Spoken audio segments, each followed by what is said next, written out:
Hey everyone, I'm Dino Bidala, and welcome to tonight's Dino Bidala Show on Sirius XM channel 127, Wednesday, August 18th. And I pissed off a lot of people on the right today, and I feel good about it.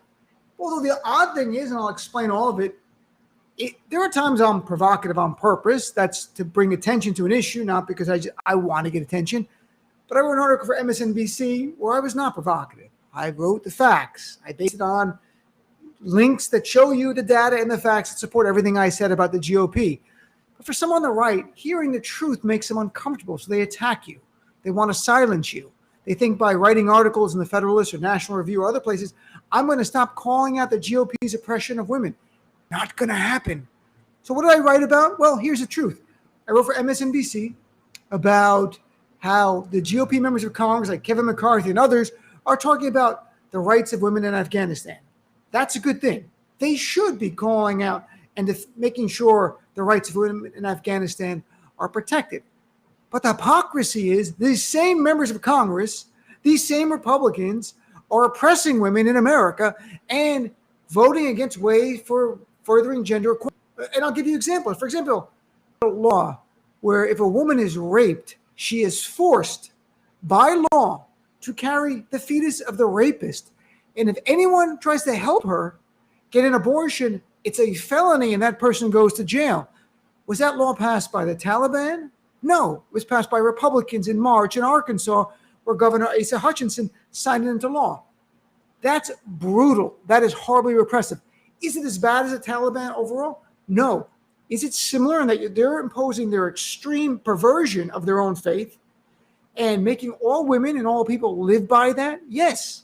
It's very similar. Is the Republican Party as bad as the Taliban? No.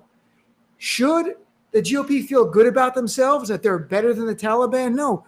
The standard in the West, at least, is not the Taliban. The Taliban is brutally repressive. It's horrific. It's un-Islamic. It's an insult to Islam, and I say it as a Muslim. That's why they're alone. Not even Saudi Arabia, which is horrible with women, is as bad as the Taliban. The Taliban is just out there on their own right now.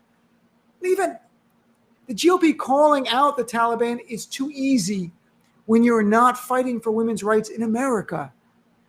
So you have those abortion laws. You have no Republican leaders, Kevin McCarthy or others, denouncing the law in Arkansas.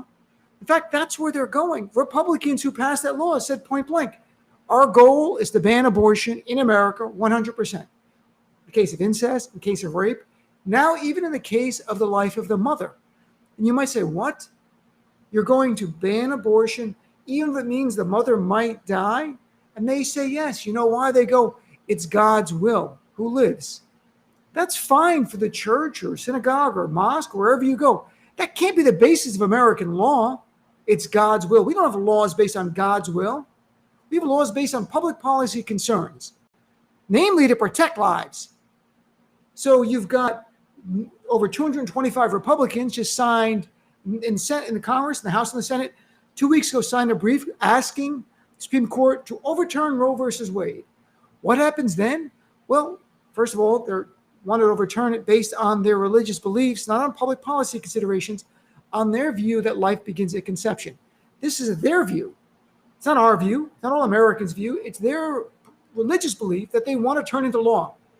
If it happens, Roe versus Wade, it means red states will have one standard for fundamental human rights for women, and blue states will have others. So like when the Taliban controlled parts of Afghanistan prior to Kabul, women in those regions had less rights, but in Kabul they had more.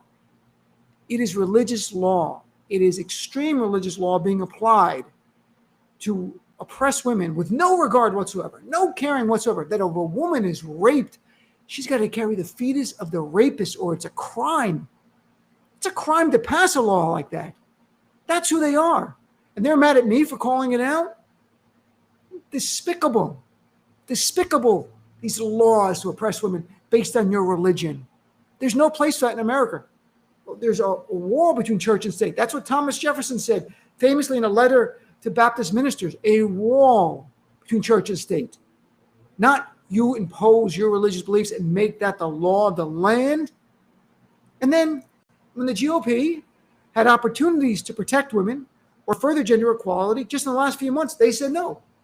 there was a vote on reauthorizing the Violence Against Women Act. Overwhelmingly, almost 200 of 215 members of Congress were Republicans voted against reauthorizing the Violence Against Women Act. Why? Because it was closing a loophole to make it harder for a boyfriend to get a gun who has an injunction against him or is convicted of a crime. That's too far. In the choice between protecting the life of a woman or protecting the access to a gun, they pick the guy getting a gun. That's not gender equality. That is gender inferiority. That the life of a woman is less important than a guy who's got a restraining order, who's got a crime involving beating a woman, can get a gun. Are you kidding me? And I'm the bad one? And the right wing's mad at me? And then just a few months ago, they had an opportunity to vote for a law to make it harder to pay women less than men. It's really a beautifully complex law that closes a lot of loopholes, makes it harder for employers to hide the salaries of men versus women. We're talking about men versus women for the same jobs. It's got to be comparable jobs. Women are still getting a little over 80 cents a dollar for every dollar a white male gets, and women of color far worse. But they voted against it. All of them voted against it. That's gender equality, and they opposed it. So therefore, to sum up, they're for oppressing women based on their religion. They're against gender equality when it comes to pay, and they side with a man to get a gun over the life of a woman. And I'm the bad one for bringing this up. They're crazy. All this crazy stuff I am. I'm unbelievable. I see Republicans in this. I never, ever compared Christians to the Taliban. Never would. I don't even compare Muslims to the Taliban because the Taliban's got its own fabrication. I didn't compare all Republicans to the Taliban. I compared the ones in my article. And I don't say that defensively. I say there are many more than the ones in my article who deserve to be called out for this. The GOP is a white nationalist party. Part of this white nationalism is the male superiority. That's what they're about. It's not play games. Again, they're not as bad as the Taliban, but the Taliban can't be the standard in America in 2021 for how you're judged. Oh, you're better than the Taliban. I hope you feel good, GOP. Yeah, you're better than the Taliban. That should be their slogan in 2022. The GOP, we're better than the Taliban. We'll talk about it more on my show tonight in greater detail. My show's live 6 to 9 p.m. on SiriusXM channel 127. If you don't subscribe to SiriusXM, go to the website. There are free trials. Check it out. Then call into my show. Be a part of our family.